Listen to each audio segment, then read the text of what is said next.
Olá, moçada! Estamos aqui para as aulas 29 e 30 da frente 2. Aqui a gente começa a falar sobre progressão geométrica, PG.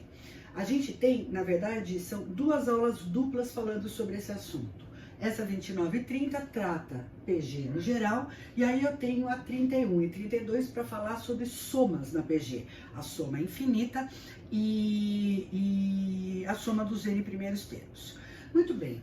O resumo é bem parecido com o de PA, porque afinal de contas eu tenho que te dar a definição, te dou alguns exemplos, falo do termo geral e aí a gente vai para as características, para as propriedades da PG. Muito bem, então vamos aqui, vamos para a definição. Quando é que uma sequência numérica é chamada progressão geométrica?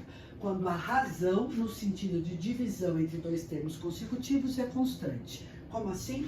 Se eu fizer A2 dividido por A1 e isso der igual a A3 dividido por A2 ou A4 dividido por A3, se essas razões, se essas divisões forem constantes, isso é uma PG.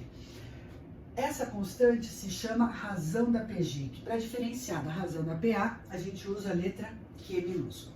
Então vamos para a primeira definição. O que é a razão da PG? É a divisão de um termo qualquer pelo seu antecessor, lembrando sempre que o denominador tem que ser diferente de zero. Tenho aqui alguns exemplos de PG, você pode ver que você tem mais qualidades, né, ou tipos diferentes de PG do que de PA, porque a operação realizada com essa constante, ela te propicia vários outros tipos de sequência. A gente tem a PG crescente, cujos termos estão aumentando, a decrescente, a alternante, a imprópria e a constante. Vamos lá. Olha a sua PG crescente aqui, ó.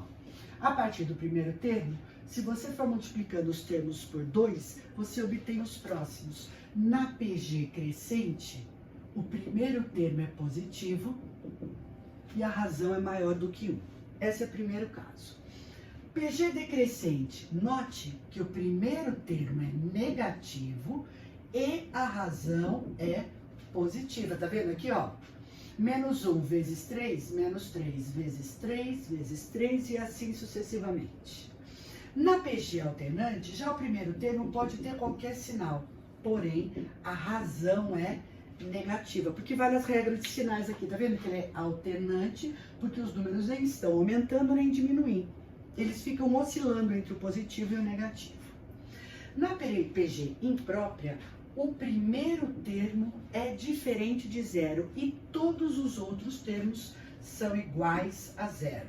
A razão é zero. Então, para determinar a razão, eu divido somente o segundo pelo primeiro. Ponto. Não vou fazer as outras divisões aqui. Então, a gente diz que a imprópria tem o primeiro termo diferente de zero e todos os demais termos são iguais a zero.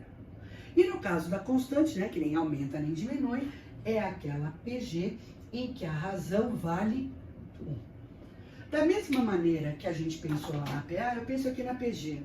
Bom, se eu tiver o meu ponto de partida, que é o primeiro termo, e essa constante que se multiplica a cada termo para chegar nos próximos, eu obtenho ou eu consigo montar qualquer progressão geométrica.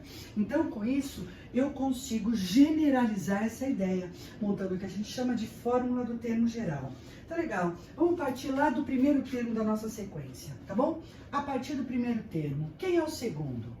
É o antecessor vezes a razão. Bacana, que eu multiplico a razão. E o terceiro termo é o segundo vezes a razão. Mas o segundo termo é A1 vezes Q, vezes esse outro Q, vai dar A1 vezes Q ao quadrado.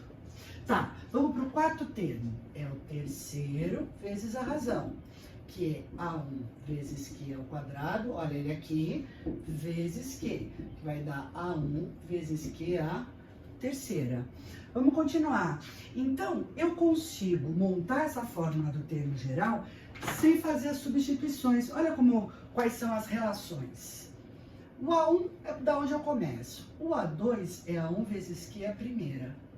O A3 é 1 vezes Q ao quadrado. Tá vendo? Quanto mais você se afasta dos primeiros termos, mais você acumula, ó, razões em multiplicação. E desta forma, eu posso associar cada um desses índices com o expoente do quê? Então, na hora que eu for escrever o A5 é A1 vezes Q à quarta, ou o A6 é A1 vezes Q elevado à quinta. Em suma, o AN pode ser escrito como A1 vezes Q elevado a N menos 1, sendo N um número natural diferente de zero. Fórmula do termo geral da PG. A partir daqui, vamos fazer outros estudos com relação a esse tipo de progressão.